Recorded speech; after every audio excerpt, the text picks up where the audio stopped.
देखिए हम लोग पढ़ेंगे जीव मंडल के बारे में। जीव मंडल पढ़ने से पहले हम लोग डायग्राम पर ध्यान देते हैं। देखिए ये सूर्य है, क्या है? सूर्य।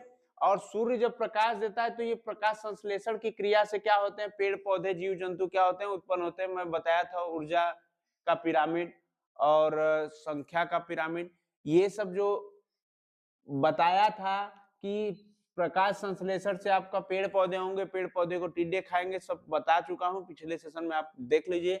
इस सेशन में बस इतना जानिए कि बायोस्फीयर है क्या। तो देखिए ये जो है आपका स्थल मंडल है बेटा, ये क्या है आपका? इतना जो है इसको बोलते हैं स्थल मंडल। क्या बोला जाता है? स्थल मंडल। और स्थल मंडल पे ही मानव जीव जंतु पेड़ पौधे सब क्या होते हैं? विकसित होते हैं। इसको मैं अच्छे से डिफाइन करूंगा आगे।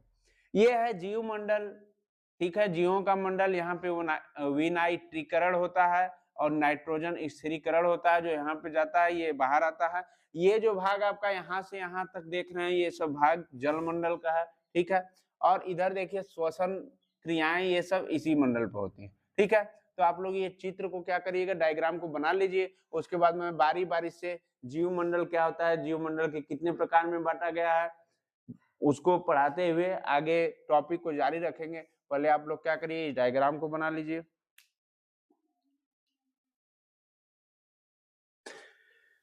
चलिए हम लोग पढ़ते हैं जीव मंडल के बारे में। जीव मंडल को देखिए कहते क्या है? बायोस्फीयर। इंग्लिश में कहा जाता है जीव मंडल को बायोस्फीयर। अब कहानी देखिए बायोस्फीयर की होती है। बायोस्फीयर की होती है तो हम कहते हैं कि पृथ्वी मंडल का वह भाग जहां जीव या जीवन पाया जाता है। सोचिए कि पृथ्वी मंडल पे हम लोग रहते हैं पृथ्वी पर, और वह भाग जहां जीव या जीवन पाया जाता है क्या कहलाता है? जीव मंडल कहलाता है, बायोस्फीयर कहलाता है। अब बात होती है कि ये जीव मंडल पाया कहाँ जाता है? देखिए समुद्री जो सतह होती है हमारी, उसकी वहां से ऊंचाई देखेंगे तो 6 किलोमीटर तक जीव मंडल पाया जाता है। बात समझ रहे हैं? और गहराई में जो जीव मंडल होता है समुद्र सतह के गहराई तक, ये 8 किलोमीटर पाया जाता है। वहां पाया क्या जाता है जीव मंडल में? जैसे पौधे व जंतु दोनों पाए जाते हैं। बात समझ रहे हैं? जंतु में हम लोग भी आ जाएंगे, जीव जंतु पेड़ पौधे, ठीक है, एनिमल्स। अब बात आ गई कि जैव मंडल को कितने भागों में बांटा गया है? जैव मंडल को 3 पार्ट्स में बांटा जाता है, ठीक है, 3 भाग में। कौन कौन से? पहला जल मंडल, दूसरा स्थल मंडल या थल मंडल भी बोल सकते हैं, तीसरा क्या है? वायुमंडल, ठीक है।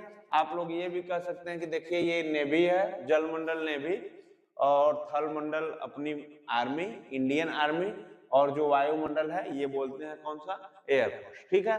3 भागों में बांटा गया है। अब हम देखते हैं कि जल मंडल, पहला पढ़ेंगे कि जल मंडल है क्या। देखिए सबसे पहले बात ये होती है कि जल मंडल हाइड्रोस्फीयर जो होता है ये पृथ्वी पर कितना है? तो पृथ्वी पर देखिए ऐसे मानक होता है जो 71%, ठीक है। तो आप लेकिन ये क्या कहा है कि जल मंडल जो होता है पृथ्वी का 75% भाग है, यानी कुल पृथ्वी के जल का 3/4 भाग जल है। उसके बाद और स्थल की बात अगर पृथ्वी पर की जाए तो स्थल है जो 25% है। कितना है? 25% भाग, या 1/4 भाग बोल सकते हैं। अगर मैं 100 का 25% करूंगा तो 1/4 आएगा, ठीक है। अगर 100 का मैं 75% करूंगा तो 3/4 आएगा। ये आप फ्रैक्शन में है और ये क्या है? प्रतिशत में है, ठीक है, परसेंटेज। तो कर सकते हैं। देखिए जल मंडल को कहते हैं क्या है? जल सभी जीवों के लिए आवश्यक है। आप लोग जानते हैं जल मानव को भी अगर नहीं मिलेगा, पेड़ पौधों को भी नहीं मिलेगा, तो पेड़ पौधे क्या होते हैं? सूख जाते हैं। मानव भी कुछ दिन तक ही जीवित रह सकता है। जल सबके लिए क्या है? एक विशेष है। तो स्थलीय पेड़ पौधों जल को मिट्टी से अपनी जड़ों द्वारा ग्रहण करते हैं। देखिए कुछ जल क्या होते हैं कि जमीन के मिट्टी के अंदर पाए जाते हैं। जैसे हम क्या करते हैं कि कभी रीबोर करते हैं, हैंडपंप, सब जमीन से ही पानी आता है ना। कुछ जल क्या होते हैं जैसे कि तालाब, पोखरे या गंगा नदियां हो, हमारी जितनी भी सहायक नदियां हैं, गंगा जमुना सरस्वती हो या सिंधु हो, सब केन बेतवा, ये सब जो नदी होती हैं ये सब क्या करते हैं कि धरातल पे ही जल होता है। और कुछ जल क्या होता है कि धरातल के अंदर पाए जाते हैं। जैसे आप मुंबई चले जाइए, वहां सागर, महासागर, समुद्र भी है, तो वहां भी आप देख सकते हैं। तो ये देखिए स्थलीय व जलीय जंतु तथा जलीय पौधे जैसे तालाब, नदियां, झील आदि जलीय वातावरण से जल ग्रहण करते हैं। कुछ जो जीव होते हैं डायरेक्ट जाकर तालाब से महासागर से, समुद्र से, या जो भी नदियां हैं छोटी छोटी, उनसे क्या होते हैं पानी पी लेते हैं। और हम लोगों के लिए जो 1% जल है, अब तो धीरे धीरे क्या हो रहा है कि नदियों का जो जल है हम कह सकते हैं कि मानव ही उसको अशुद्ध कर रहा है। तो आप कह सकते हैं कि हम लोग हैंडपंप का यूज करते हैं, जमीन के नीचे जो जल होता है उसको हम यूज करते हैं। तो पृथ्वी पर आप लोग कमेंट बॉक्स में जवाब देंगे कि पृथ्वी पर इसमें पीने योग्य जल कितना बचा है, ठीक है। तो आप लोग से उम्मीद है कि आप लोग कमेंट बॉक्स में जरूर जवाब देंगे इसका, तो लिख लीजिए।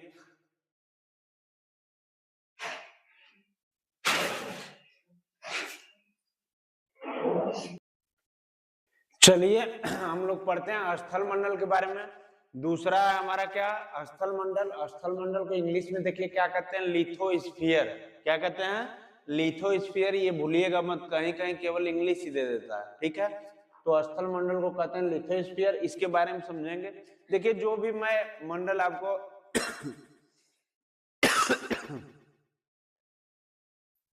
देखिए जब मैं आप लोगों को पर्यावरण पढ़ाऊंगा तो पर्यावरण में पूरा डिटेल करके पढ़ाऊंगा, ठीक है। स्थल मंडल में कितनी परतें आती हैं, कितनी मोटाई होती है, कितनी चौड़ाई होती है, वायुमंडल में कितनी लेयर होती है, उनको क्या क्या कहा जाता है। लेकिन आपको साइंस पढ़ा रहे हैं तो साइंस में जितना आपके बोर्ड एग्जाम से रिलेटेड है केवल मैं उसी को दर्शा रहा हूँ, ठीक है, कि आप लोग क्या करें उतना फायदा ले लें।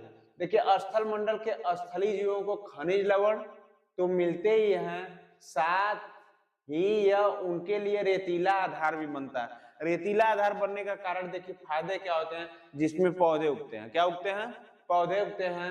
कुछ जंतु तो भूमि के अंदर बिलों में रहते हैं, जैसे आप लोग जानते होंगे सांप, चूहा और भी बहुत सारे जानवर होते हैं, और मृदा में रहने वाले जीवाणुओं को अपना भोजन बनाते हैं।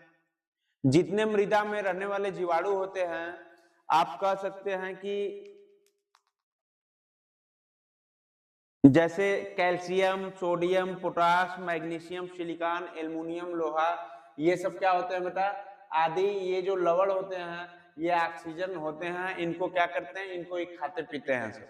मृदा रेतीला का मतलब आप लोग जानते हैं कि हमारे जो स्थल मंडल पे है बहुत सारी भूमि ऐसी है कि जहाँ पे रेत पाई जाती है, ठीक है, बालू वाली मिट्टी भी पाई जाती है, तो उसको आप लोग समझ सकते हैं। नेक्स्ट आते हैं हम लोग, वायुमंडल क्या है, एटमोस्फियर इसको बोलते हैं।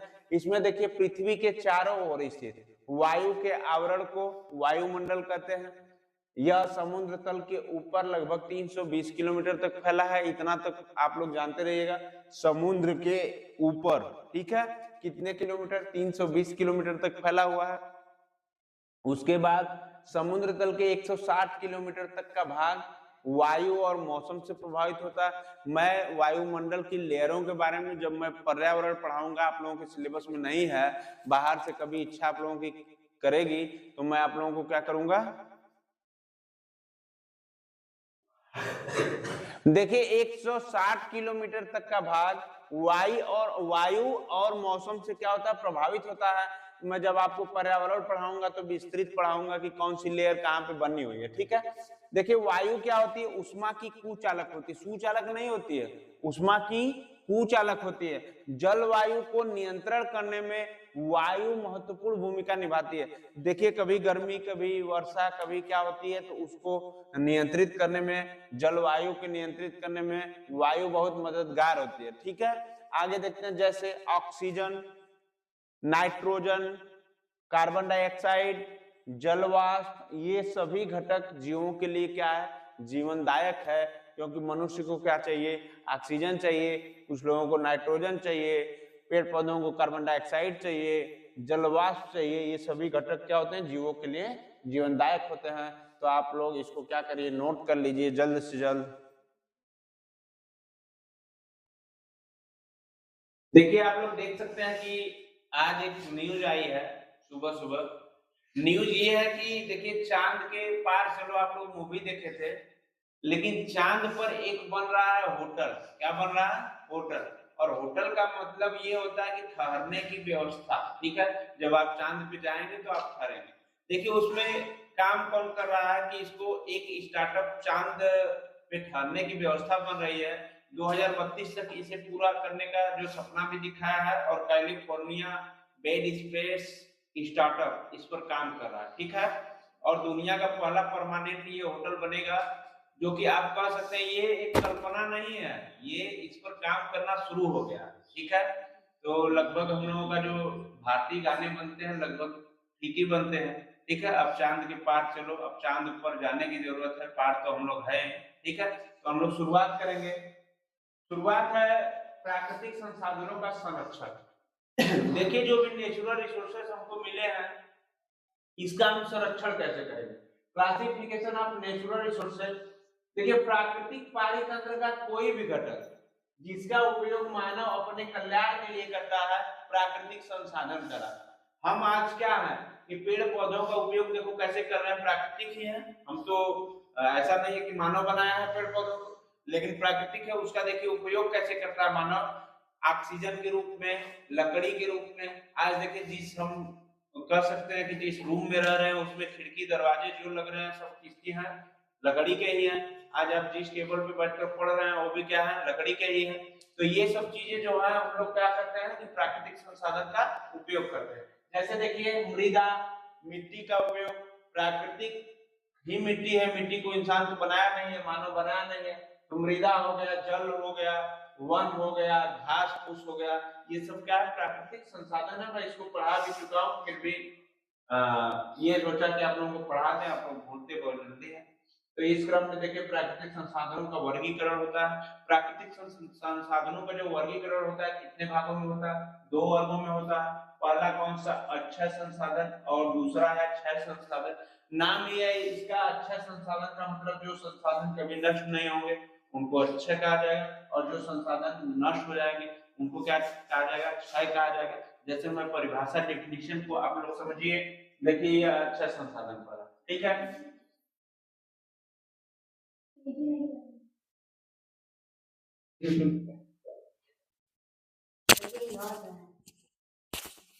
देखिए अक्षय संसाधन क्या होते हैं कि पृथ्वी पर असीमित मात्रा में उपलब्ध होते हैं। अक्षय संसाधन जो होंगे पृथ्वी पर क्या होंगे, असीमित मात्रा में उपलब्ध होंगे। जैसे सौर ऊर्जा, सौर ऊर्जा कहते हैं कि सौर जो होता है सूर्य 5 लाख हजार करोड़ वर्ष तक रहेगा, अमर रहेगा। तो हम लोग क्यों नहीं इसका उपयोग करते, सबसे अच्छा, ये नष्ट भी नहीं होगा जल्दी। तो सौर ऊर्जा, पवन ऊर्जा, ज्वारी, वृष्टि तथा परमाणु ऊर्जा जो कभी समाप्त नहीं होते हैं। तो हम लोग भी, भारत के लोग या मानव प्रजाति इतनी तेज प्रजाति है कि देखिए जो संसाधन अब नष्ट नहीं होना है, हम लोग उसका प्रयोग धीरे धीरे क्या हो करने लगे हैं। ठीक है, अब देखिए जो हमारी बिजली उत्पादन क्षमता बढ़ रही है सब सौर ऊर्जा से बढ़ रही है। ठीक है, हम जानते हैं कि धरती पर जल कम है, ठीक है, जल की कमी है, उससे उत्पन्न जो बिजली होती है हमको क्या होगा, एक दिन हम लोग मिसयूज ज्यादा करते हैं तो नष्ट हो जाएगी। इसलिए हम लोग क्या करेंगे, अक्षय संसाधनों का प्रयोग करेंगे। दूसरा है क्षय संसाधन। क्षय संसाधन देखिए क्या होता है, अनेक प्राकृतिक संसाधन जिनका उपयोग बिना सोचे समझे उपयोग करने पर ये समाप्त हो जाते हैं। जैसे इस प्रकार के संसाधन 2 प्रकार के होते हैं, नवीनीकरण और अनवीनीकरण। तो मैं इसको क्या करता हूँ, नवीनीकरण और अनवीनीकरण को पढ़ा के बताऊंगा कि कौन कौन से संसाधन है जिसका हम ज्यादातर मिस यूज करते हैं, ज्यादा यूज करते हैं, तो क्या होता है कि अगली पीढ़ी को नहीं मिल पाएगा। जैसे पीने योग्य जल जो है 1% मात्र है, और 1% से भी कम है, आप कह सकते हैं कि 98, ठीक है, 0.98% केवल पीने का जल है। अब लोग देखो हम लोग कैसे मिस यूज करते हैं, कार को धोने में नाले में बहा रहे हैं बेफिजूल, कहीं नाली फट गई बह रही है जल। तो ये सब जो पीने का जल है हमको क्या है कि एकमात्र, सोचो कि इतना बड़ा विश्व में लोग हैं, पॉपुलरिटी देखिए केवल चाइना और इंडिया की मिला दी जाए जनसंख्या में तो इंडिया आगे निकल चुका है। तो रोज जनसंख्या जो वृद्धि हो रही है हम कहाँ से जल उपलब्ध करा पाएंगे।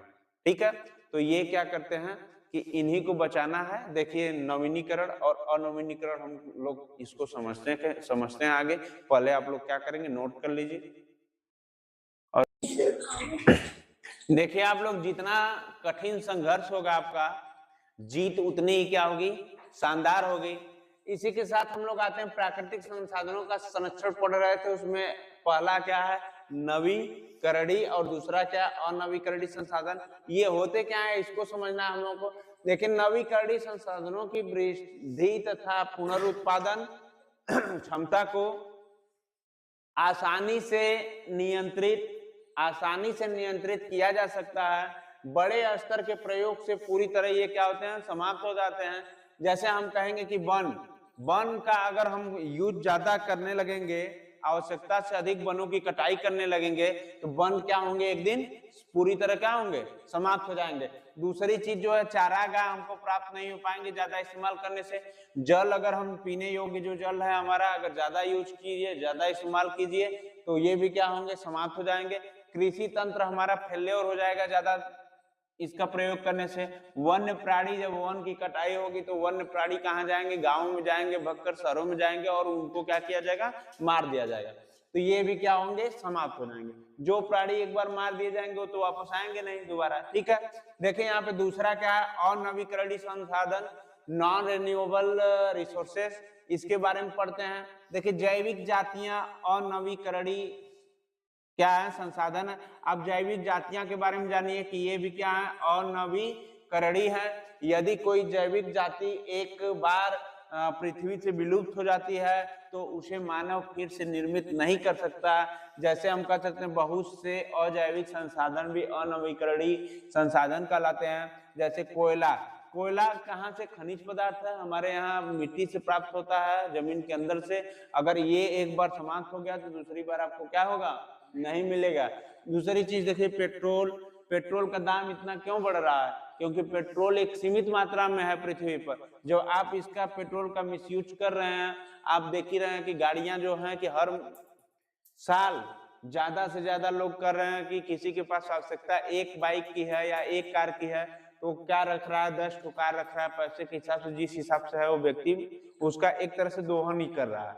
गैस हो गया, अब देखिए गैस क्या है कि गैस जो है अब की महिलाएं जो हैं उनको सरकार भी प्रेरित कर रही है, क्योंकि उनकी आंख खराब हो जाती थी और दम्मा रोग जो होता था प्रभावित होता था, ये किससे, लकड़ी उकड़ी से जो होता था आप लोगों को जलाने से। तो हम लोग गैस को ज्यादा प्रभावी बना दिए हैं कि गैस का उपयोग सभी महिलाएं करें।